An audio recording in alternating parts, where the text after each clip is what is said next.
Hello guys, this is Surendra Kumar. अभियान IAS academy के YouTube channel पे आप सभी का स्वागत है।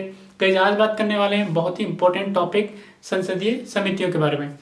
गाइस, संसदीय समितियां इतना इंपॉर्टेंट टॉपिक है कि हर एग्जाम में से इसमें से क्वेश्चन पूछा जाता है, स्पेशली यूपीएससी और पीसीएस एग्जाम्स। यहाँ पे पीटी और मेंस में जरूर एक क्वेश्चन पूछा जाता है। गाइस, बात करते हैं इस टॉपिक के बारे में। कई भारत की जो संसद है वो भारत की सबसे बड़ी पंचायत के रूप में जानी जाती है। यहाँ पे देश के चुने हुए प्रतिनिधि देश की तमाम समस्याओं के ऊपर, तमाम मुद्दों के ऊपर गहनता से विचार विमर्श करके उन समस्याओं के समाधान के लिए, निराकरण के लिए नियम, कायदे, कानून बनाने का काम करते हैं। कई भारत दुनिया में दूसरा पॉपुलेटेड कंट्री है, तो यहाँ पे रोजाना कोई ना कोई समस्या है, किसी न किसी तरह की जो प्रॉब्लम है, कोई इश्यू है, वो क्रिएट होता रहता है। यही कारण है कि भारत की जो संसद है वो दुनिया की सबसे व्यस्ततम संसदों में एक मानी जाती है। यहाँ पे भारत की संसद पे वर्कलोड बहुत ज़्यादा होता है और यही कारण है कि वो कई मुद्दों पे बहुत गहनता से विचार नहीं कर पाती। जब संसद गहनता से उन मुद्दों पे विचार नहीं कर पाती तो ऐसे मुद्दों को भारतीय संसद कुछ समितियों के लिए हैंडओवर कर देती है, स्थानांतरित कर देती है, सो दैट कि वो उन पे बहुत ही गहनता से, तल्लीनता से विचार कर सकें। गाइस, अगर हम बात करें संसदीय समितियों के बारे में तो गाइस, मॉन्टेग्यू चेम्सफोर्ड रिफॉर्म 1919 के बाद में संसदीय समितियां अस्तित्व में आती हैं। और यहाँ संसदीय समितियों की खास बात यह है कि ये संसदीय उपबंधों के अधीन होती है, नियमों से बनाई जाती हैं। संसदीय समितियों के दो टाइप हैं। यहाँ पे अगर हम बात करें तो एक होती है आपके पास में स्थायी समिति। स्थायी समिति का मतलब ये तात्पर्य है कि इसका जो नेचर है, इसकी जो प्रकृति है वो स्थायी प्रकृति की होती है, यानी ये वर्ष भर काम करती रहती है। दूसरी होती है आपके पास में अस्थायी समिति, या इसे तदर्थ समिति भी बोलते हैं। ये समितियां इस तरह की होती हैं कि एक बार इनको जो कार्य सौंपा जाता है, सुपुर्द किया जाता है और उसके पूरा होने के बाद में इनका अस्तित्व जो है समाप्त हो जाता है। बात करते हैं गाइज हम सबसे पहले स्थायी समितियों के बारे में। हमने गाइज यहाँ पे कुछ जो महत्वपूर्ण समितियां हैं उन्हीं के बारे में बात करेंगे। इसके अलावा और भी समितियां हैं जिन पे हम बात नहीं कर रहे हैं। कभी टाइम मिलेगा तो जरूर इनके बारे में बात करेंगे, यहाँ से जरूर क्वेश्चन पूछा जाता है। सबसे पहले अगर हम गाइज बात करें आपके पास में स्थायी समितियों के बारे में, तो ये इनका नेचर स्थायी प्रकृति का होता है, यानी ये वर्ष भर काम करती रहती हैं। सामान्यतः स्थायी समितियां जो भी हम यहाँ पे बात करेंगे उनका जो कार्यकाल है वो 1 वर्ष का होता है। उसके बाद में दोबारा से ये क्या है, इनका जो टेन्योर है वो चालू हो जाता है।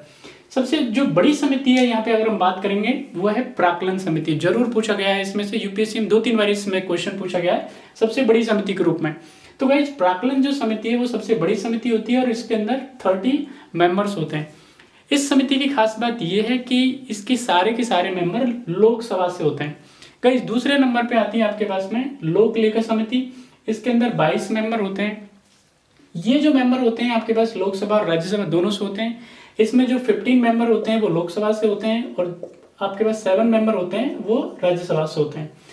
गाइस, अगर हम बात करें नेक्स्ट हमारी समिति के बारे में, वो है कार्य मंत्रणा समिति। तो यहाँ पे गाइस इसके अंदर क्या है, आपके 15 मेंबर होते हैं।